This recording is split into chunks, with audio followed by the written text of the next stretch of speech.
to The Hypnotist, the show that gives you inside access to cutting-edge hypnosis with real clients facing genuine issues. Brought to you by the hypnotherapist demanded by celebrities, CEOs, and even royalty, Adam Cox. These recordings took place live from Adam's clinic in London's world-famous Harley Street. So, get yourself comfortable and enjoy today's episode of The Hypnotist.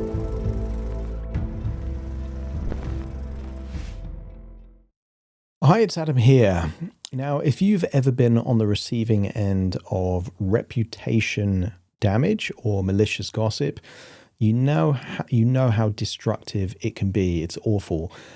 People can say something about you. It can damage other people's perceptions or relationship with you, and you don't even really know that it's happened. There might just be a sense that something was said and you notice that something's changed, but not really know why something has changed.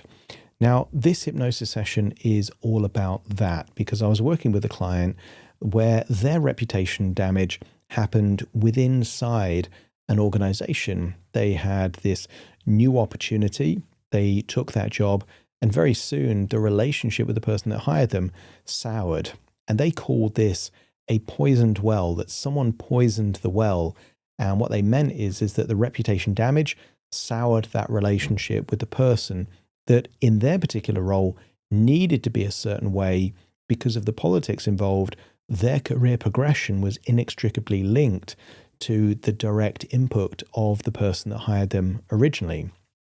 Now, this hypnosis session does two key things.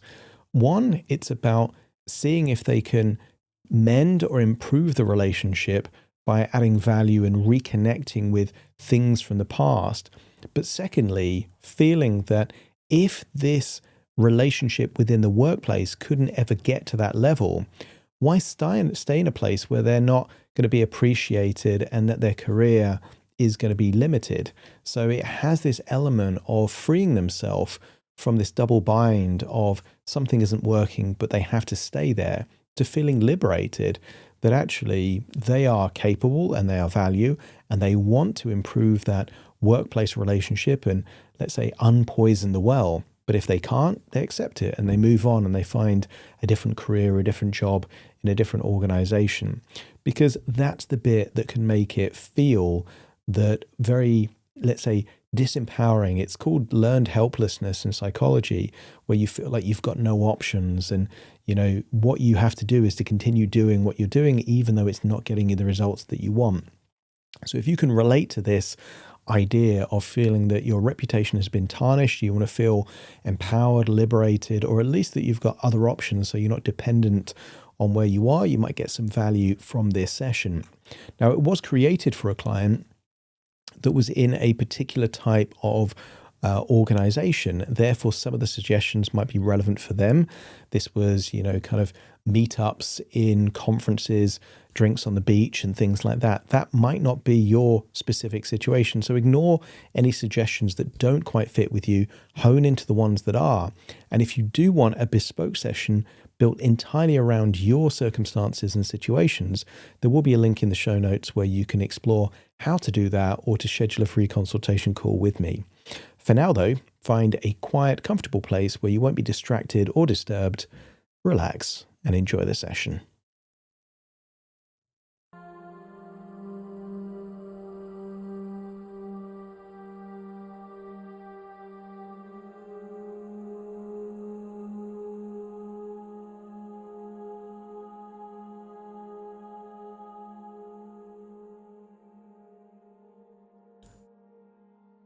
Take a deep breath in, and as you breathe in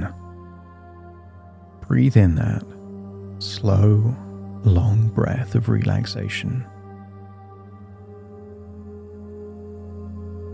And as you exhale, give permission to release any feelings of stress, worry, tension. Just allow it to feel like it's leaving your body slowly, surely, incrementally in that outward breath. And as you breathe in, focus on your eyelids. Just imagine tiny tendons and muscles starting to relax, almost like your eyelids getting heavier and heavier, and feel that relaxation spread up into your eyebrows and then into your forehead as you start to recall facial expressions like concern or surprise, and just allow those tiny muscles in your forehead to release and to relax. That's it. Imagine your jaw loosening, neck and shoulders letting go of any echoes of tension.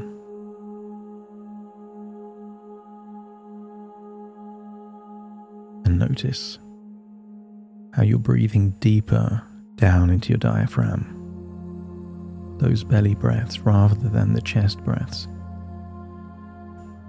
And what's fascinating is that the deeper you breathe, the more relaxed you feel.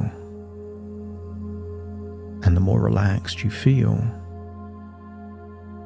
the deeper you breathe. Each breath takes you deeper and deeper relaxed. And as your body relaxes, your imagination awakens. I want you to imagine an old library. And in that library is a globe on a brass axis.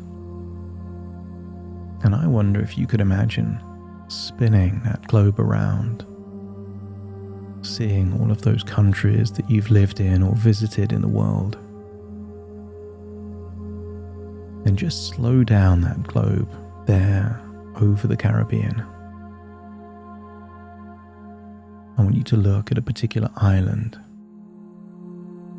And as you focus on that island, almost feel like your perspective is no longer looking at a globe,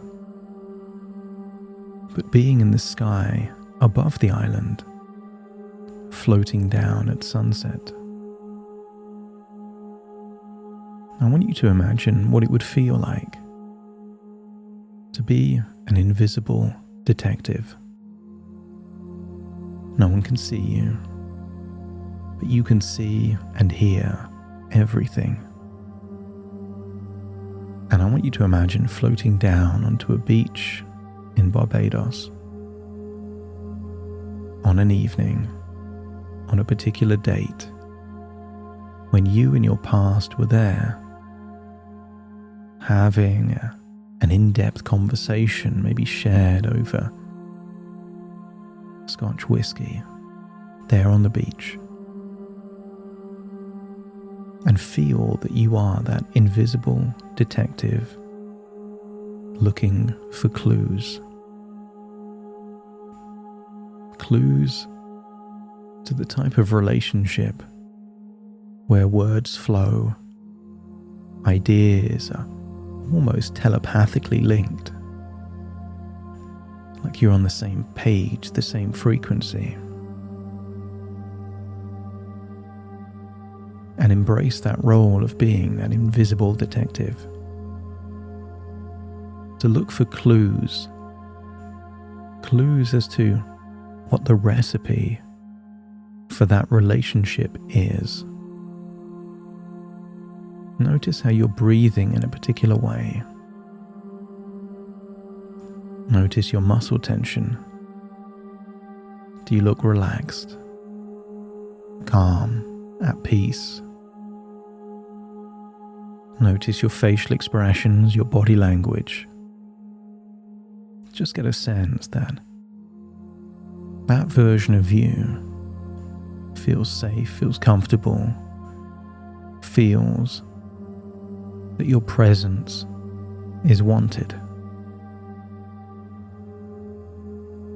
But also notice the facial expressions and the tonality of the person you're talking with. Are they holding eye contact? Are they nodding their head? Are they smiling? Is their posture open? And maybe they're standing or sitting. But all of these things tell you a form of calibration. I want you to get a feeling of what that would be like to step into that version of you and now play detective on the inside. Maybe there's an absence of overthinking, an absence of words like, can I say this? If I say this, how will it be interpreted? And more, it feels safe and open to communicate, to allow the words to flow. Notice how you breathe and breathe that way now. Notice your facial expressions, how relaxed they feel, and just be that way now.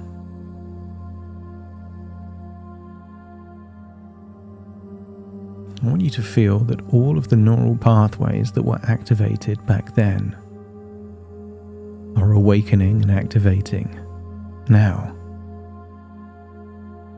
And sometimes people change unconsciously. I want you to think back to a memory where you might have been cold or distant, caught up in your own world, your own problems, and you met with someone, and their response to you changed you. Maybe they greeted you with a hug rather than a handshake.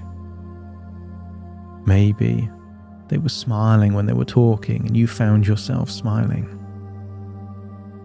Maybe the rhythm and tonality of their voice was full of passion, excitement, enthusiasm, and you found that you started talking that way too. And if that's been possible for you, it's also possible that you can be that person to someone else. That when you talk that way you used to, they respond as they used to.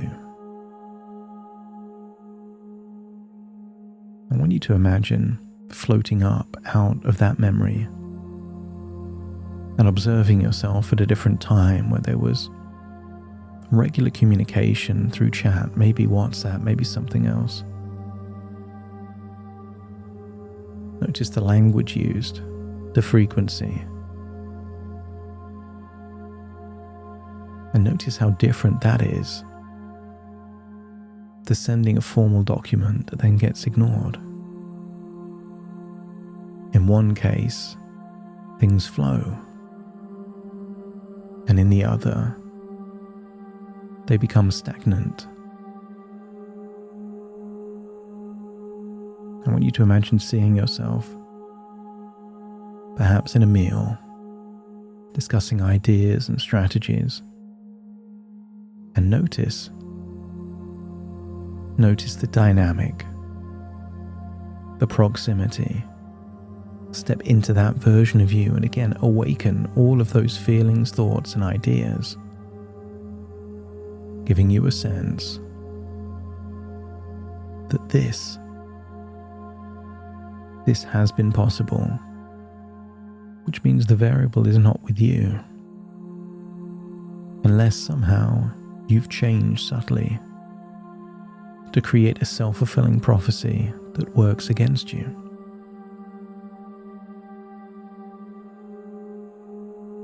I want you to imagine it's the next day there, on that island of Bermuda, and I want you to imagine finding perhaps an old plantation or an old farm, and just imagine seeing one of those old stone wells And I want you to get a sense. A well works if the water is filtered, if it's used regularly. But there are two things that can happen to that well to change something that was good and make it something unusable. I want you to imagine seeing someone poison the well. Not with chemicals, but with words. And I want you to think, what words would have needed to have been said to poison that well? And if poison is the problem, for every poison there is an antidote. And I want you to imagine, based on those words, what would be the antidote to make that unusable well become usable once more? And you don't have to know them now. Consider it an open loop, a project for your unconscious, a quest, and don't be surprised if the antidote is revealed to you in a moment of epiphany, a eureka moment. The words just pop into your head that could or will be the antidote to the poisoned well.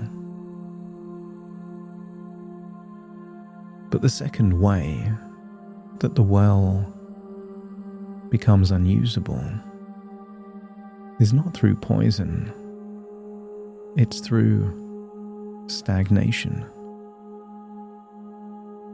If the water in the well is not regularly used, if it becomes stagnant, what once was clean water becomes infected. Flies lay their eggs. Bacteria starts to grow. An antidote won't help that well. What would be required is to change the water. And I want you to imagine a point in the future, seeing a version of you create a catalyst to change the water. Maybe that is a meeting, a voice message, an email, something that communicates that things in their current form aren't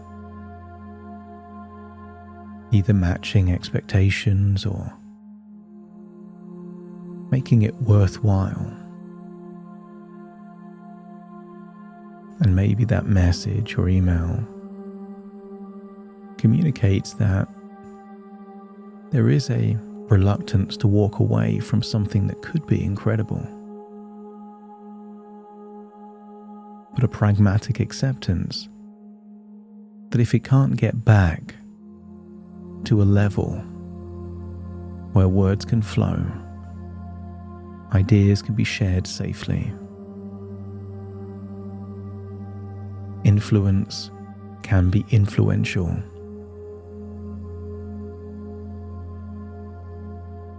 then because time is precious, the best thing to do would be to move to an environment of impact, of influence, of strategy, of making a difference. And I want you to imagine perhaps 3 different ways that message could be interpreted or responded to. Imagine the first is acceptance. If you don't want to be here, that's fine. In which case you know, and you save months, if not years. And the second response could be indifference. Complete ignoring of valid words, concerns, thoughts, hopes, and dreams in that message. And indifference is exactly the same as acceptance. You treat anything other than change as a reason to change. But I want you to imagine a more optimistic response. I want you to imagine that that person gets that message, that email, those words, and feels that their life, their role, would be worse off without your skills, your capabilities, your ideas, and your influence. I want you to see an outcome where that becomes a catalyst to wipe the slate clean. The equivalent of replacing the water in the well. I want you to imagine that in the days, weeks, and months that follow that, words get to flow again. Ideas get shared. I want you to see a similar dynamic in that future that you know for certainty existed in the past, with an empowering belief that if it can't get back to something like that, then you don't want it. No need to chase, no need to hope. A simple cause and effect. Either things change or you change. The status quo is no longer desirable for you. If your unconscious mind feels that it's activated a new awareness of a standard, a desire to see things improve, but a quiet acceptance that they may not, and that's fine too. Avoiding a sunk cost fallacy of, I've invested this much time, therefore I need to invest even more. If your unconscious mind is willing to walk away from anything that no longer serves you, let me know by nodding your head. And that is courage. That is integrity. That is self-esteem and self-confidence and self-respect. I want you to feel that sometimes there is a paradox. When something really needs to happen, it can be elusive. But when you've reconciled that it doesn't matter what happens, you will be fine either way. Sometimes the universe conspires in your favor to give you the very thing that you were chasing the moment you're willing to walk away. Imagine returning to that well, and perhaps there's a bucket on a rope, and just imagine pulling up that pail of water on that rope and seeing the purest, cleanest water that you've ever seen. No poison and no stagnation in this well anymore. Imagine taking a sip and feeling that this is your future, clean and with clarity. Allow yourself to Go all the way back down to that beach as the invisible detective, and imagine yourself seeing you there, laughing, joking, communicating. But it's now in your future, and it's not dependent on who the person is.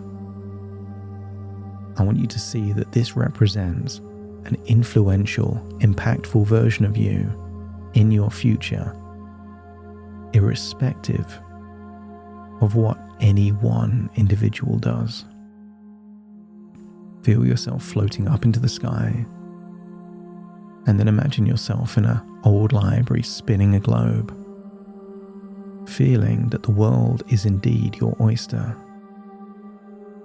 It's now time to return to your present with a new sense of strategy, clarity, and a sense of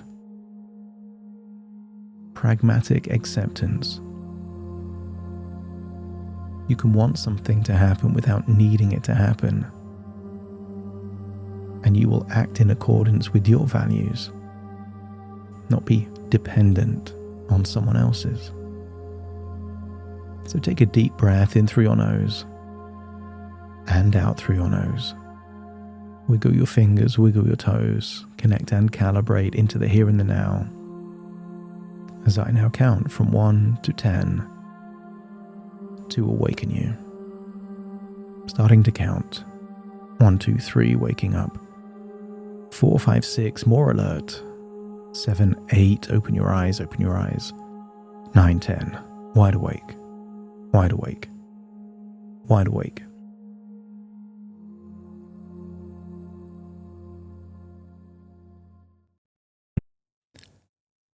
Thank you so much for joining me on today's episode of The Hypnotist. If you've enjoyed this episode or got some value from it, please give it a 5-star rating and review. And maybe you know someone that would also benefit from this particular episode, in which case share the episode with them so they can also get the benefit too. And if you would like to listen to this episode where it's just the hypnosis, so no intro, no outro, no explanation, just the hypnosis and completely ad-free, there will be a link in the description where you can subscribe at a very low cost and only get access to the hypnosis. So if that's of interest, please check that out. Thank you again for being a regular listener of The Hypnotist, and I'll see you again soon for more.